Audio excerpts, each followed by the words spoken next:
Le présent travail propose une étude approfondie de la rédaction d'aide chrétienne, envisagée comme un ministère essentiel dans l'Église contemporaine, fondé sur une analyse biblique, théologique, pastorale et éthique et pratique. Il s'appuie sur une enquête de terrain menée dans le contexte ouvert afin de proposer un modèle contextualisé et opérationnel de l'accompagnement spirituel. L'ensemble de l'étude se structure autour de 4 grandes parties: les fondements bibliques et théologiques, les enjeux pastoraux et éthiques, les modèles pratiques contemporains, et enfin l'étude de terrain qui débouche sur une proposition de modèle contextualisé. Petit 1, les fondements bibliques et théologiques de la rédaction d'aide chrétienne. Cette première partie pose les bases bibliques, doctrinales et anthropologiques du ministère d'accompagnement chrétien. Petit 1, fondements bibliques. L'aide dans l'Ancien Testament. Les textes de l'Ancien Testament révèlent un Dieu qui prend soin de son peuple, un refuge, un secours dans la détresse. Les lois mosaïques insistent sur la protection des vulnérables. Je vais parler des veuves, des orphelins et des étrangers. Cela montre que la solidarité, le soutien mutuel font partie de l'essence même de la vie communautaire d'Israël. La relation d'aide trouve ainsi ses racines dans la vocation du peuple de Dieu à manifester sa compassion. Le Christ comme modèle suprême d'aide. Le Nouveau Testament présente le ministère de Jésus comme un ministère d'écoute, de guérison et de restauration. Il console, il redonne dignité, il accompagne les marginalisés, accueille les pécheurs et guérit les cœurs brisés. Son attitude d'empathie, sa sensibilité et sa proximité avec les souffrants sont des repères fondamentaux pour tout accompagnement chrétien. La communauté chrétienne comme espace d'accompagnement. Les premières communautés chrétiennes étaient caractérisées par une entraide concrète et une solidarité profonde, selon Actes 2 et 4. Paul insiste sur le fait de porter les fardeaux les uns des autres, montrant que la relation d'aide n'est pas réservée aux pasteurs, mais consiste une responsabilité communautaire. Petit 1-2, fondement théologique, anthropologique biblique. L'être humain est présenté comme fragile, dépendant et en quête de restauration spirituelle.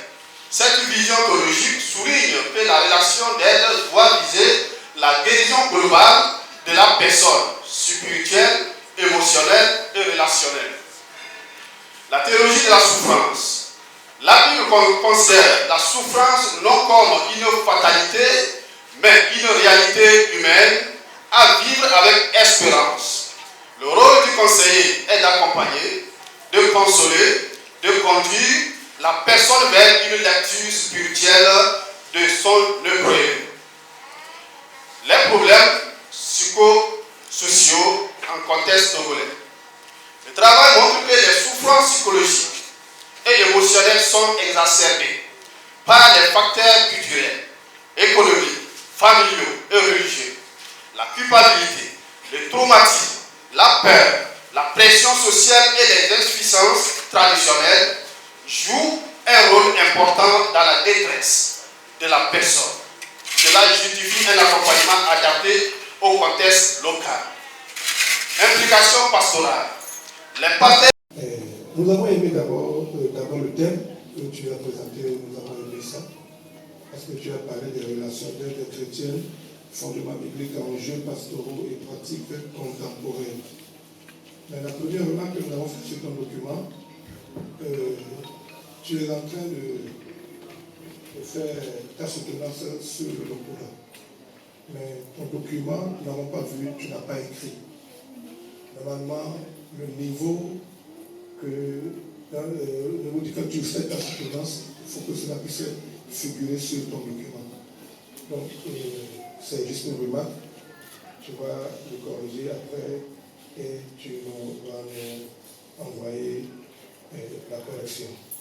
Voilà. Je vais laisser d'abord le micro au jury numéro 1 pour qu'il te pose sa question et puis je vais revenir. Merci, Président.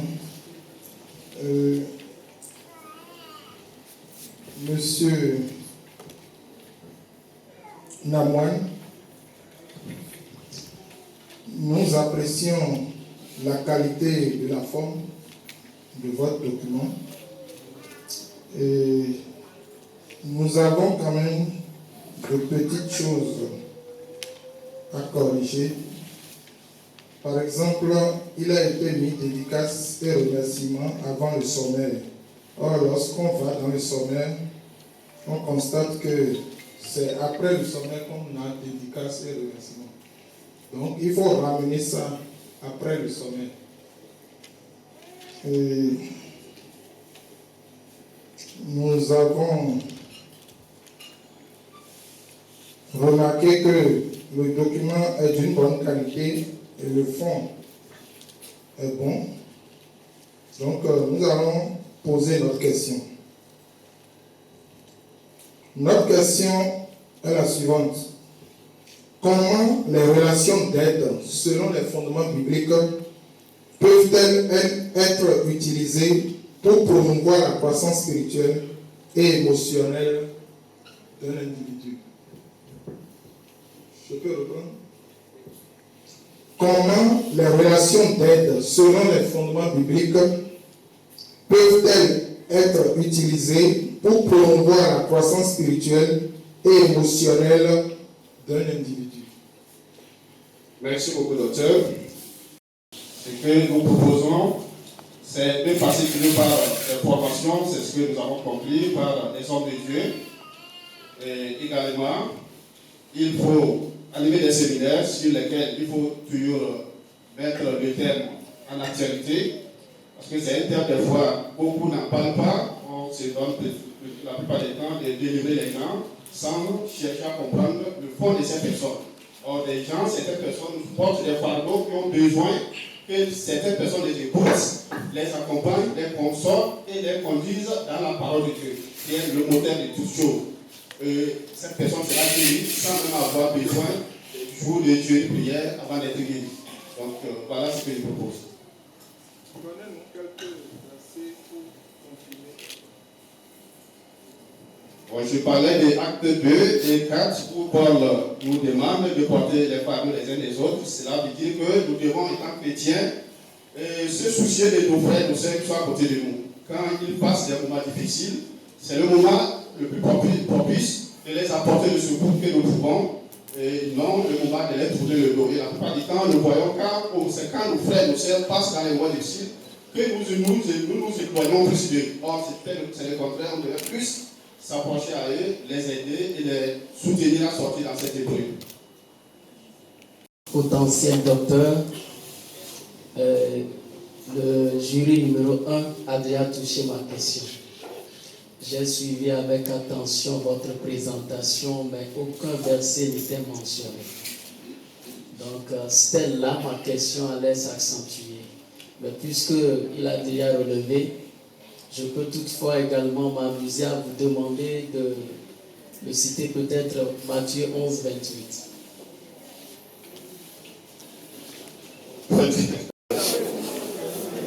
Nawan Marma Imele, je voudrais lui dire tantôt que ton thème nous a plu, car c'est un grand besoin pour l'Église du XXIe siècle. Et je voudrais te poser une question. Pourquoi, parmi tous les thèmes qui existent, que tu peux choisir, pourquoi tu as choisi la relation de chrétien? Qui m'amène dans les lieux les plus reculés où j'ai rencontré des gens avec beaucoup de nécessités, qui ont besoin qu'on les écoute, qui ont besoin qu'on les accompagne, qui ont besoin qu'on les oriente, mais la plupart des temps, il y a faute de ces personnes-là pour écouter ces cœurs qui saignent au jour le jour. Donc je voudrais lancer des cris d'alarme, que ce soit vraiment un appel pour chacun de nous, pas seulement les hommes de Dieu, mais pour toute personne qui a vraiment une vision de voir le monde devenir heureux un jour ou bien plus meilleur un jour. Ok. La toute dernière question pour l'université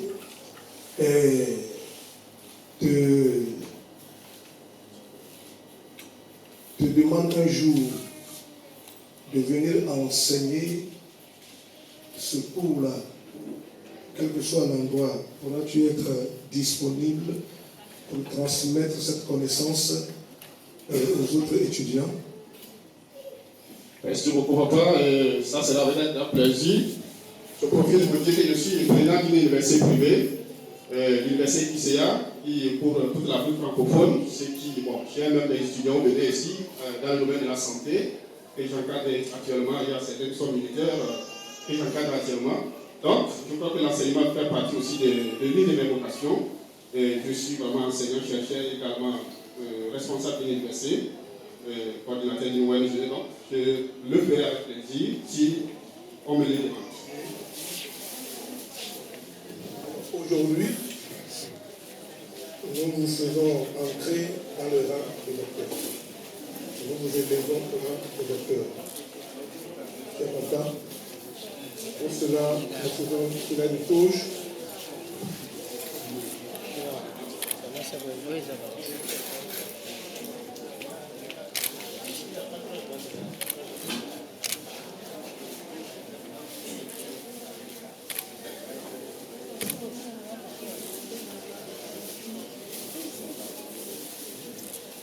Docteur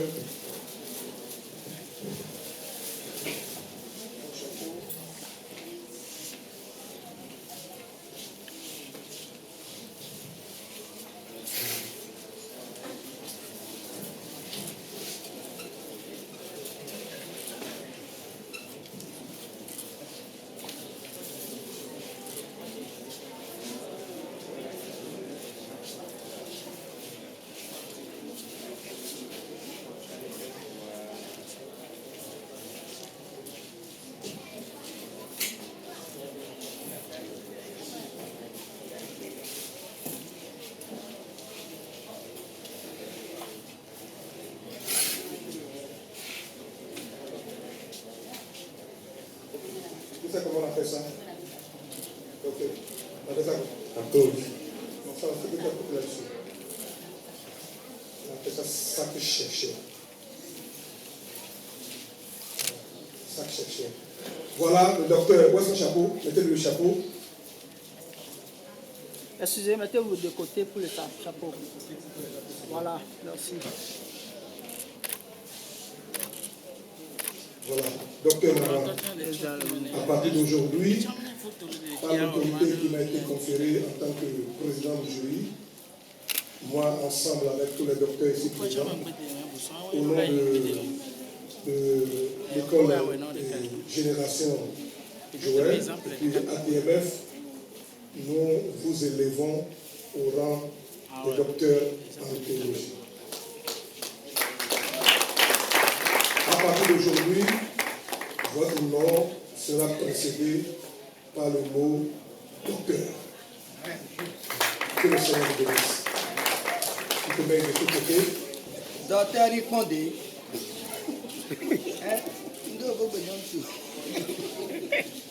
Nous coûtons, merci.